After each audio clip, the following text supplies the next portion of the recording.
აი, ხალმოკლე სარეკლამო ჭრის შემდეგ ჩვენ ისევ გიბრუნდებით და კიდევ მინდა შეგახსენოთ, რომ დღეს ჩვენი ეთერის სტუმარია ბატონი ბაკო ხელაძე, ახალ პოლიტოლოგი, რომელსაც ძალიან საინტერესო მოსაზრება გააჩნია იმაზე, თუ რა ხდება დღეს ახლო-აღმოსავლეთში ჩვენ სამხრეთით არსებულ სივრცეში, გეოსტრატეგიულ სივრცეში და რა პროცესებს აქვს ადგილი დაუშვათ აი ამ რეგიონში, აი ამ არეალში.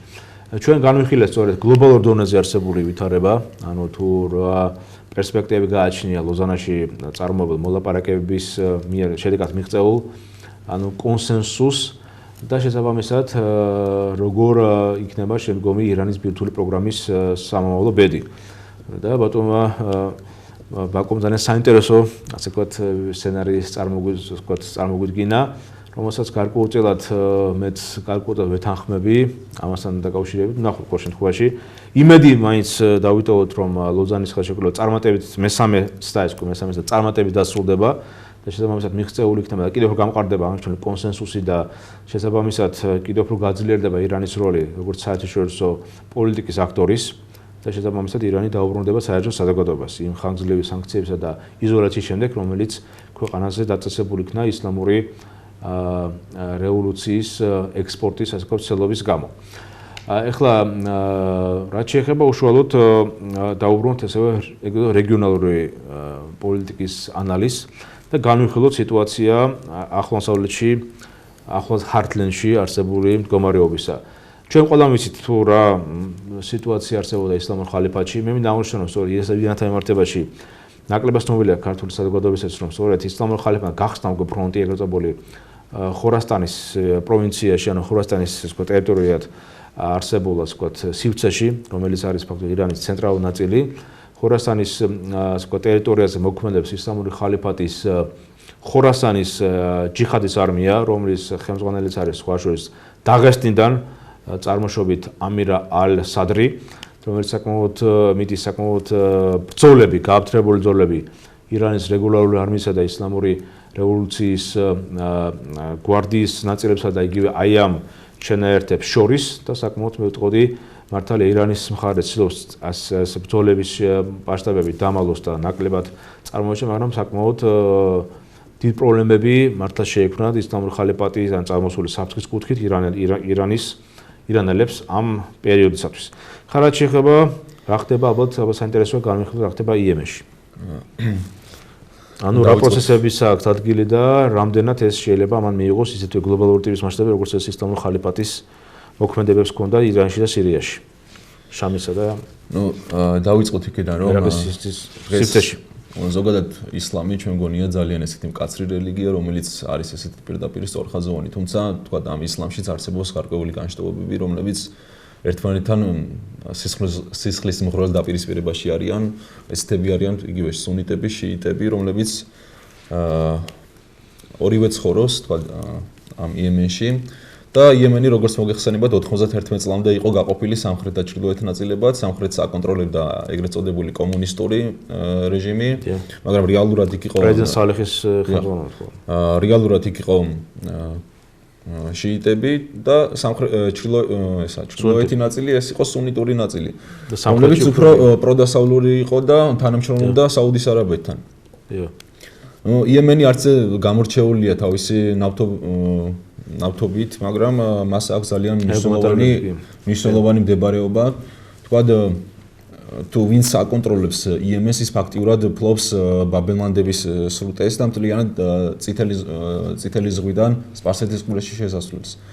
აქედან გამომდინარე ეს ამ რეგიონს იფრთხილ აღმოსავლეთზე ფაქტიურად ესე გამოდის, ვინც ფლობს ამ ბაბელანდების სრუტეს, ფაქტიურად ის ფლობს მთლიანად არაბეთის ნახევარკუნძულს, სადაც მდებარეობს 65% სოფლიოს ნავთობის. მარაგების კი. დიახ, მარაგების. ამიტომ ძალიან მნიშვნელოვანი ადგილია ეს და მისი ფლობაც თქვა მიმზიდველი არის დიდი სახელმწიფოებისათვის, რომლებიც ჩართულები არიან დღეს ახლო აღმოსავლეთის თამაშებში. დღეს აქ იკვეთება უფრო საუდის არაბეთისა და ირანის კვალი, რადგანაც საუდის არაბეთი ეს არის სუნიტური, თქვა ვაჰაბიტური ქვეყანა, მაგრამ მაინც სუნიტური ორიენტაციის ქვეყანა და ისინი ფარველობენ თქვა სუნიტებს და ირანი ეს არის შიიტების ფარველი და ის პირდაპირ აფინანსებს კიდევაც თქვა ისეთ შიიტურ ექსტრემისტულ ორგანიზაციებსაც კი როგორც ჰამასი, ჰეზბოლა არის. და ეხლა დაემატა ანსარ ალა, რომელიც წარმოადგენს ისე ვთქვათ ჰუსიტების ასე ვთქვათ მიერ სამხრეთ პოლიტიკურ დაჯგუფებას. სწორედ ეს ჰუსიტები რომლებიც ჰუსიტები ვინ არიან, როგორც ჩვენ გავამართოთ ზოგადად კონტექსტში. ჰუსიტები არიან ზუსტად ეს სამხრეთელი იემენელები, რომლებიც არიან შიიტური ორგანიზაცია არის და თქვა არაოფიციალურად ისინი დაკავშირებული არიან ირანის ხელისუფლებასთან. ზუსტად ეს სამხრეთი მხარე მდებარეობს საუდის არაბეთის ისეთ საზღვარზე, სადაც განლაგებული არის მისი ძირითადი ნავთობმარაგები და საიდანაც ხდება ნავთობის მოპოვება, რაც ძალიან საშიში ხდება. სამრეწველო ობიექტები, სტრატეგიული ობიექტები. თან არის ესეთი რაღაც, რომ ფაქტიურად არ არსებობს არანაირი ესეთი გეოგრაფიული საზღვარი, რომელიც იქნებოდა შემაკავებელი ან დამბრკოლებელი. ეს არის თლიანი უდაბნო არის, სადაც რის განკონტროლებაც ფაქტიურად შეუძლებელი არის კლიმატური პირობებიდან გამომდინარე და ასევე ეს არის თლიანი ველი. ამიტომ მისი ამ არეალში პატრულირება ძალიან ძვირი სიამოვნება, მიუხედავად იმისა, რომ ეს საუდის არაბეთი არის და ამ საზღვრების გაკონტროლება. ამიტომ მაქსიმალურად არის საუდის არაბეთი დაინტერესებული ამით, რადგანაც იმ შემთხვევაში თუ ბაბელმანდების სრუტეს ჩაიგდებს შიიტური, იგივე რაც ნიშნავს, რომ შიიტები, ანუ ჰუსიტები, რაც ნიშნავს, რომ ფაქტიურად აქ ყარდება ირანის გავლენა, ეს ნიშნავს, რომ ისედაც ორმუზის სრუტე, რომელიც არის სპარსეთის ყურეში უმნიშვნელოვანესი და რითიც გადის საუდის არაბეთი კარიბჭე ესე ვთქვათ, ენერგეტიკული კარიბჭე, ფაქტობრივად ორივე არის ენერგეტიკული კარიბჭე, ხო ესე. თუ ის დაკარგავს ბაბელმანდების სრუტეს, ფაქტიურად ის რჩება პარალიზებული და მას არ აქვს არანაირი ზღვაზე გასასვლელი. აი მე მინდა დაგესვა ბატონო ბაკო, შემთხვევით ხო არა იგივე ლუზანასო დაუკავშირეს. შემთხვევით ხო არ იყო დასავლეთ ესეთი მოქნილი პოზიცია, აი ამით ხო არ არის გამპირობებული თუ დაუშვათ სიტყვა ეს ვთქვათ ირანელებმა თავის ჰეგემონობა დააწესეს ამ ბაბელმანდის სრუტესთან მიმართებაში.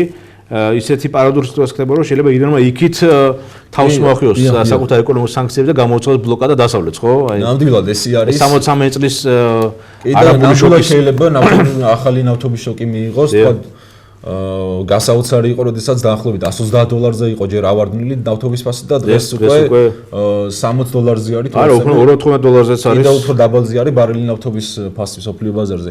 ნუ ეს გამოიწვევს ალბათ უცებ გაორმაგებას, იმიტომ რომ თქვა რუსეთი აღარ არის დღეს მიმწოდებელი, ისეთი მსხვილი მიმწოდებელი დასავლეთისთვის, მას აქვს სანქციები და პუტინის ხელისუფლებას რეალურად არ შეუძლია ეკონომიკური ან რაიმე თქვა ისეთი soft power-ი, ესე რომ თქვა რბილი ძალით ან დიპლომატიური ურთიერთობებით ურთიერთობა დასავლეთთან. ამიტომ ირანი თქვა გახდება ერთგვარი ჰეგემონი და იქეთ გამოუცხადებს ნამდვილად სანქციებს დასავლეთს და ამ ორი სრუტის ჩაკეტვით. თან ახლა არ დაგავიძოთ რომ თვითონ ასე თქვა საუდის არაბეთში დგება უკვე დაპირობითად თქვა შიიტური სეპარატიზმის პრობლემა.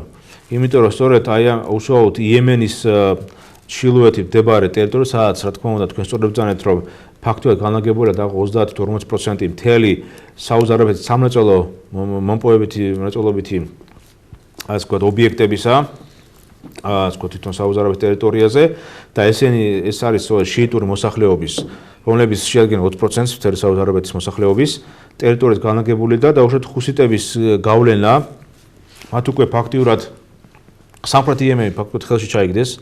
დედაქალაქ სანას აკონტროლებენ უკვე შესაბამისად და პრო-საუდისტური ასე ვთქვათ მართველი პრეზიდენტი აბდრაბდო მანსურ ხადი გაქცეულია, ის სავარაუდოდ ერთ-ერთი აი სასაზღვრო ქალაქს აკონტროლებს და არ მოსულს ამ ქალაქის იქ გამაგრდა შესაბამისად გამაგრებული და აი შესაბამისად აი საუდის არაბეთში იგივე ეს სეპარატიზმის პრობლემა, რომელიც ძალიან აქტუალური და მნიშვნელოვანია.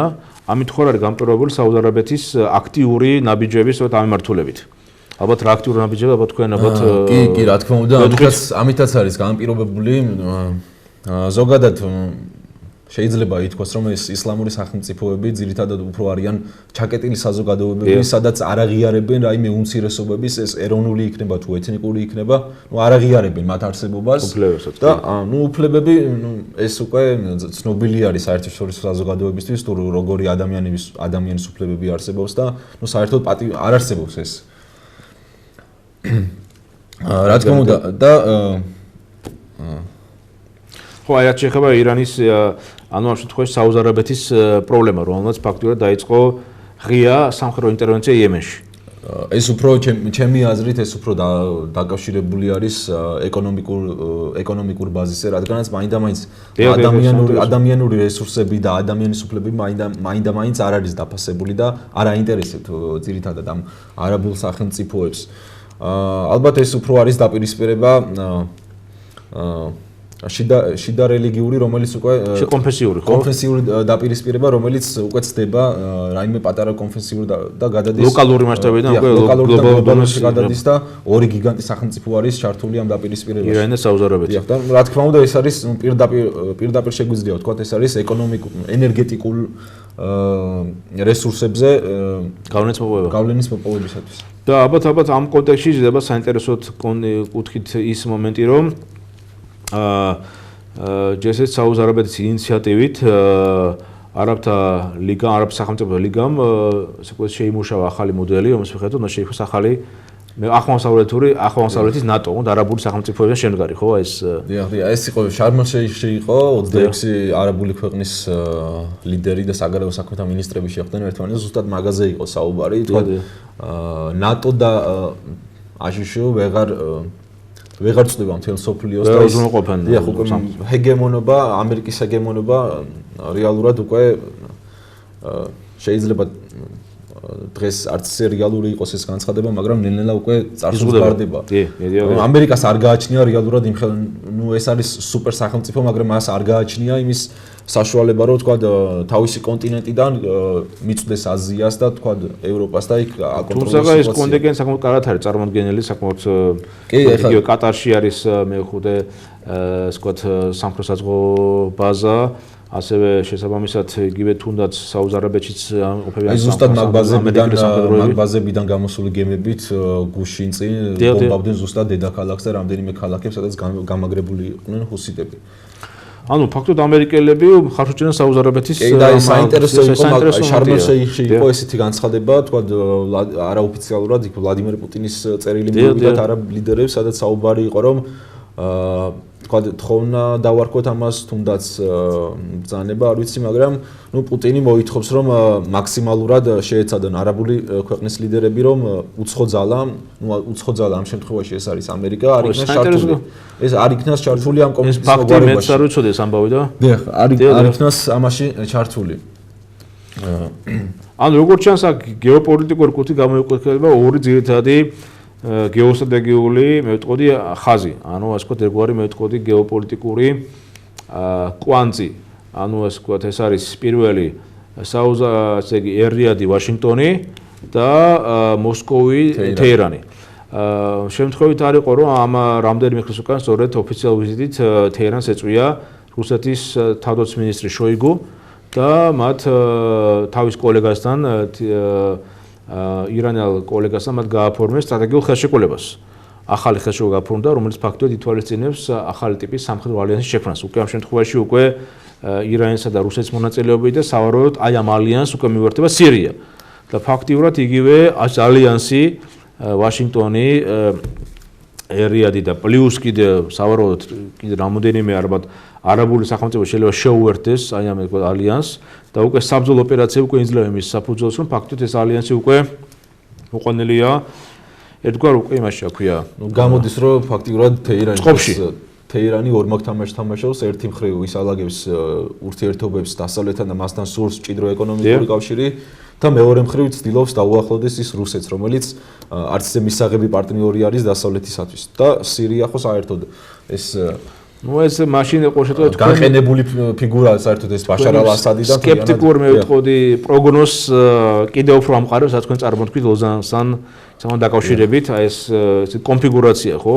იკვეთება ფაქტურად როგორც ჩანს, იკვეთება რომ ფაქტურად გახსნილი ახალი ომი დაიწყო ფაქტურად იგივე აღმოსავლეთში უკვე კოალიციურ დონეზე. აი ეს შეიძლება რუსეთისა და ირანის კოალიცია იმის რაც ხდება თქვა ლოზანაში, თუ თქვა დასავლეთმა და ირანმა მოაგვარა თავისი ურთიერთობები და მოხდა მის დათბობა და იმედი ვიქონოთ ეს მაგას ესე მოხდება და თქვა ის ენერგორესურსები რაც ირანში არის თუ ეს მიეწოდება დასავლეთს ეს ფაქტიურად იქნება რუსეთის ბიუჯეტის ძალიან დიდი ჩავარდნა.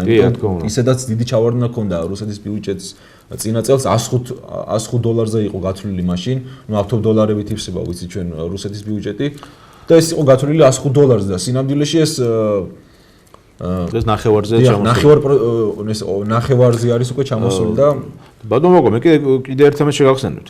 არ დაგავიწყებთ რომ რუსეთის ფედერაციას გააჩნია სტრატეგიული ინტერესები ირანის ბირთვულ პროგრამასთან დაკავშირებით, იმიტომ რომ ირანის ბირთვული პროგრამის დაახლოებით 40% აფინანსებს რუსეთის ფედერაცია. ანუ ყოველ შემთხვევაში ესე ვთქვათ ბუშერის ბირთვული ესე ვთქვათ სადგურის დაახლოებით უზრუნველყოფას ახორციელებს რუსეთის ფედერაცია. და ამასთან დაკავშირებით ირანი უხდის რუსეთის ფედერაციას დაახლოებით რამდენიმე თუ არ ვცდები 5-10 მილიარდ დოლარს. ამასთან ანუ აქ ამ შემთხვევაში უკვე რუსეთის მე ვიტყოდი ინტერესებიც იკვეთება არა მარტო ენერგორესურსებისგან, არამედ ბირთვული ენერგეტიკის განვითარების მიმართულებითაც. იმიტომ რომ თუ ირანმა შეაჩერა თავის ბირთვული პროგრამის განვითარება, რუსეთი შესაბამისად კარგავს საკმაოდ სოლიდურ თანხებს აი ამ თანამშრომლობის შეჩერების განვითარების ხარჯზე. ამიტომ ესეც ამგვარად ალბათ არის შესაძლებელი. ჯერჯერობით ირანის თქვენი ანალიზი მოკლედ რო თქვა და როგორ დასრულდება იემენის ეპოპეა თქვენს არის. იემენის ეპოპეა ალბათ დასრულდება, იმით რომ თავიდან როგორც იემენი ასე ვთქვათ სახელმწიფო როგორც ასეთი შეიქმნა ორი არაბული სახელმწიფოსაგან და რაც უკვე წინააღმდეგობაში მოდიოდა, ხო, სუნიტები, შიიტები, აქ უკვე დაპირისპირება არსებობდა და არასტაბილური იყო თავიდანვე იემენი. თქვა იგივე არაბულ გაზაფხულში მოყვა ის იემენი პრეზიდენტი სალეხი გადადგა და არც ეს სტაბილური ქვეყანა არის. მე მგონია რომ საუდის არაბეთი არავის არ დაუთმობს თავის პირველობას, იგივე შედგება ეს კოალიცია და სამხედრო კონტინგენტი მობილიზირებული და მზად არიან შეიჭრან იემენში. დიახ. სხვა შანსი არ აქვს დღეს საუდის არაბეთს გარდა იმისა რომ იემენზე დაამყაროს სრული კონტროლი, რადგანაც თქვა ეს ბაბელმანდების სრუტის დაკარგვა ნიშნავს ფაქტიურად ზღვაზე გასასვლელის დაკარგვას და ირანი არა საუდის არაბეთი არის ერთგვარ ბლოკადაში არის მოქცეული. ჩიხში ეს დიახ. ამიტომ თქვა ყველანაირ რესურსს გაიღებს დღეს საუდის არაბეთი მით უმეტეს რომ ახალი მეფე ყავს და მისთვის ეს არის პრესტიჟის საქმე რომ მისი პრეზიდენტობა თავდაცვის მინისტრი, შინაგან მინისტრი და მთელი შემადგენლობა. ეს არის პრინციპის საქმე რომ თავისი მმართველობა დაიწყოს გამარჯვებით. კი, გასაგები, ეს საინტერესო ფაქტია, ძალიან დიდი მადლობა რომ თქვენ მიაქცეთ ყურადღება და ეს წარმოაჩინეთ. ახლა იგივე თუნდაც რეგიონალური უსაფრთხოების პოლიტიკიდან გადავიდეთ იგივე ლოკალური პირობითად დაუბრუნდეთ ჩვენს საერთო არეალს, რომელიც წარმოადგენს კავკასიის რეგიონი და კავკასიაში რომ ჩვენ ცოტა დროის სიმცირის გამო რომელიც ჩვენ ახლა დავჭანთ ამ გადაცემის ფორმატში, მინდა განვიხილოთ სიტუაცია კავკასიის რეგიონში. არსებული ვითარება. როგორ შეაფასებით მას? განსაკუთრებით კავკასიაში არსებულ ძალთა ბალანსის ასე ვთქვათ მიმართულებას და განსაკუთრებით ისლამური ხალიფატისთან წამოსული საფრთხის კონტექსტში. უბრალოდ კავკასია დავიწყოთ იქიდან, რომ ვთქვათ ახლო აღმოსავლეთის შემდეგ არის ყველაზე ტერორისტულად აქტიური ზონა. ნუ ვთქვათ ისინი თავის თავს არ მიიჩნევენ ტერორისტებად, ამბობენ რომ ისინი არიან მოჯაჰედები, მაგრამ რეალურად რასაც მათი ბრძოლის მეთოდები დღეს არ არის გამართლებული, მიუხედავად იმისა, რომ ისინი ითხოვენ დამოუკიდებლობას, მაინც არ არის ეს ყველაფერი გამართლებული, იმიტომ რომ თქვა გავიხსენოთ იგივე მოსკოვში რამდენიმე მომხდარი ტერაქტი, გავიხსენოთ ბესლანი, ეს ნამდვილად ხდება ნებისმიერ ბრძოლას დამოუკიდებლობისათვის. ეს უკვე არის კლასიკური ტერორიზმი, რასაც ახორციელებდა თავის აპირებენ შექმნან თეოკრატიული ტიპის სახელმწიფო, აი კავკასიის ისლამური იმარატის 2007 წელს 2007 წელს შექმნილ დოკუმაროვის მიერ ეს კავკასიური ხალიფატი, რომელიც კი, ხალიფატი გეთახმებით აბსოლუტურად კავკასიის ისლამური იმარატი რომელიც იგივე ხალიფატის შედიოდა და ფაქტიურად მართალია ეს არის დაავკვათ იგივე ოტომანური ტიპის ვთქვათ პროექტის რეანიმაცია კავკასიის რეგიონში, მაგრამ იდეა ის სახელმწიფო მოდელი აქვს აღებული რაღაც წილი თეოკრატიულიდან ეს არის ირანის, თქვა ეს შურას მმართველობა რაღაც და რაღაც ნაწილები აქვს აღებული საუდის არაბეთიდან, რაღაც ესე ვთქვათ სინთეზი ეკლექტიკური მოდელი. რამდენად შესაძლებელია და რამდენად შეიძლება ეს შედგეს, ალბათ ამაზე ჯერჯერობით სერიოზულად საუბარიც არ შეიძლება. ანუ დავიწყოთ ყველაზე ესეთი აქტუალური თემა რაც ხდება ჯერჯერობით კავკასიაში, ეს არის ყველაზე აქტუალური და აქტიური ზონა ტერორისტულად, ეს არის დაღესტანი, სადაც განუკითხაობა ხდება საშუალო წელიწადში ყდება თქვა შეტაკებებში 600 და მეტი ეს 600 ადამიანი მოკვდა 2012 წელს, რომელიც კოდ ქუჩებში სროლებს და ტერორისტულ აქტებს შეეწირა, მათ შორის შეტაკებებიანი ადამიანები, მათ შორის იყო პოლიციელები. და ეს არ არის ნორმალური სიტუაცია ალბათ ამეთანხმებით, მით უმეტეს ეს ყველაფერი ხდება საქართველოსთან რამდენიმე ასეული კილომეტრით მოშორებით. და ეს ჩვენს უსაფრთხოებასაც ძალიან დიდ რამდენ დაღესტანში არსებული ჯიჰადური მოძრაობა ჩვენ თუ არ ვშტები მქონდა საშუალება მე მგონი გვეყურებინა ამასთან ერთად ფილმი იყო დაღესტნის ჯიჰადი ხო სადაც კარგად წარმოჩენილი ვითარდება ხო ყოველ შემთხვევაში ანუ იყო წარმოჩენილი როგორ ვითარდება ეს ჯიჰადიზმის ფესვები როგორ ვრცელდება დაღესტანში და როგორ ხდება მათი ეს თქო მე მგონი სოციალური და პოლიტიკური ადაპტაცია უკვე ამ სივრცეში და თქვენ სწორედ აღნიშნეთ რომ დღეს სწორედ ისლამური პირობითად ხალიფატის რეგიონულ დონეზე მთავარი ეპიცენტრი გადმოვიდა ჩეჩენიდან დაღესტანში და შესაბამისად დაღესტნიდან იგივე შეიძლება ნებისმიერ შემთხვევაში ეს გაიშალოს იგივე აზერბაიჯანის საქართველოს მმართველობით. ხაი დერბენთის ჯამაათი არის მაგალითად რომელიც ეს არის დაახლოებით საზღვარზე აზერბაიჯანისა და დაღესტანის და სწორედ ერთ-ერთი მათი ლიდერი, პირველი ლიდერი, ზუსტად სახელი არ მახსოვს იმ ადამიანის, ეს იყო აზერბაიჯანელი დაღესტანელი, დარგუელია ეთნიკურად. დარგუელი. დიახ, რომელიც ძალიან აქტიურად მონაწილეობდა სხვადასხვა ტერორისტულ ალ-ნუსრა. ასე ვთქვათ, ამირა ალ-ნუსრა, რომელიც ფაქტიურად იყო ესეთი პირველი ისე რა ქვია, თქვენ ალბათ მასზე საუბრობთ. სავარაუდოდ რომელიც რამდენიმე ხანი მალაჩიევი იყო ეს. ხო, მალაჩიევი შემდგომში მის გახდა მისი ეს ვთქვათ შემცვლელი, რომლებიც ერთი მე მგონი თვალსაჩინო დაიღუპა შეტაკებების ფედერალურ შეტაკებების შედეგად. მაგრამ პრინციპში ეს არ არის თავარი საერთოდ ფაქტიურად უკვე რამდენიმე დღის უკან სულ რაღაც მარტის ბოლოს პირველად დაფიქსირდა რომ ესე იგი ფედერალურ რუსეთის ფედერალურ ძალებთან შეტაკებაში განადგურებული იქნა უკვე ისლამური ხალიფატის მომხრე დაჯგუფება. დაახლოებით 2 ადამიანი დაიღუპა, 3 ადამიანი იქნა თყვეთაყვანელი და ისინი პიტებარად ხედავენ, ისინი არ ემორჩილებოდნენ, არ ექვემდებარებოდნენ კავკასიური ისლამური ემირატის და დაღესტნური ვიტყოდი ჯამაათის შემადგენლობას, არამედ ისინი უშუალოდ ემორჩილებოდნენ ისლამური ხალიფატის ხელმძღვანელობას. ანუ რა გამოდის ფაქტიურად დაღესტანში უკვე გამოჩნდა ისლამური ხალიფატის ჯგუფები. ხაი 2014 წელს იმუქრებოდნენ ზუსტად მაგას. რომ ჩვენ დავბრუნდებით კავკასიელი მოჯაჰედები იყვნენ, ჩვენ დავბრუნდებით კავკასიაში და ვიძიებთ შურს. და ალბათ ეს იყო კლასიკური მაგალითი მაგისი, მათი დაბრუნების. ნუ ასევე არ შემიძლია არ გამოვყო ერთი ფაქტი, ეს 4 ნოემბერს მომხდარი შეტაკება გროზნოს ცენტრში, ეს იყო. აი ეს ძალიან კარგი მაგალითი იყო. იმის, თქვა კადიროს ხშირად უყვარს ხოლმე ტრაბახი, თავისი სიძლიერის დემონსტრირება და ხშირად ამბობდა, რომ გროზნო ეს არის სოფლიოში ყველაზე დაცული ქალაქი. ნუ აბუ მუჰამედმა ამით თქვა აჩვენა რომ რამდენად დაცვდია დაღესტნელი რომელიც ეხლა არის ხალიფატის კავკასიური ხალიფატის ლიდერი აჩვენა თუ რამდენად არის დაცული დღეს ქალაქი გროზნო რომელსაც ძალიან ამაყობს კადიროვი და ფაქტიურად მან მოახდინა თავისი ძალების დემონსტრირება თუ ვინ არის რეალურად დღეს ჩეჩნეთში და მთლიანად კავკასიაში ბატონ პატრონი ამ ყველაფრის ნუ გასაგებია, ნუ ყველაზე ისეთი საინტერესო, თქვა რაც შეიძლება რომ ითქვას კავკასიაზე, ეს არის აქაც შიდა კონფესიური დაპირისპირება სალაფიტებს. აი უკვე სალაფიტების ისე კი. სალაფიტებს შორის და ადათური ისლამს ვინც მისდევს სუფიურ ტარიკატებსა და იგივე სუნიტურ ყოველდღიურად უფრო და უფრო პოპულარული ხდებიან ეს სალაფიტები. ისევ დაღესტნის მაგალითს მოვიყვან, უკვე ორი ძალიან ისეთი გამორჩეული მუფთი მოკლეს იქ, რომელიც ადათურ ისლამს მისდევდა. ეს იყო აბუ ბაქროვი და შემდეგ იყო ჩირკაევი, რომელიც თქვა ესეთი გამოკვეთილი ლიდერი იყო დაღესტანში, სულიერი ლიდერი, რომელსაც პატივსცემდნენ ერთნაირად, როგორც სალაფიტები, ასევე კანონიკური ისლამის მიმდევრები. კანონიკური ისლამის მიმდევრები. ტრადიციული სწორედ. ნუ აი ყოველ შემთხვევაში რა თქმა უნდა პროგნოზი აკეთება კავკასიაში მიმდინარე პროცესების საკმაოდ რთულია, იმიტომ რომ სიტუაცია არის მართლა დაძაბული, საკმაოდ დინამიური კუთხით ვითარდება და როგორ დასრულდება ეს ყველაფერი უახლოს პერიოდში გამოჩნდება და სამწუხაროდ ეს არის რომ ჩვენ ვართ სწორედ აი ამ დინამიური პროცესების ეპიცენტრში. ფაქტურად ამ კლავში ვართ. ჩრდილოეთიდან, სამხრეთიდანაც. ამიტომაც ჩვენ ხელისუფლებამ უნდა ცოტა ესე ვთქვათ, დიდი ყურადღება დაუთმოს აი ამ პროცესებს, აქედან წამოსულ საფრთხეებს და შესაბამისად მიიღოს შესაბამისი პრევენციული თუ უკვე სამწუხაროდ უკვე შემდგარი კონკრეტული ნეიტრალიზაციის გარკვეული გეგმები და ნაბიჯები გადაიდგას იმისათვის, რომ ჩვენ ავიცილოთ თავი ამ საფრთხისაგან.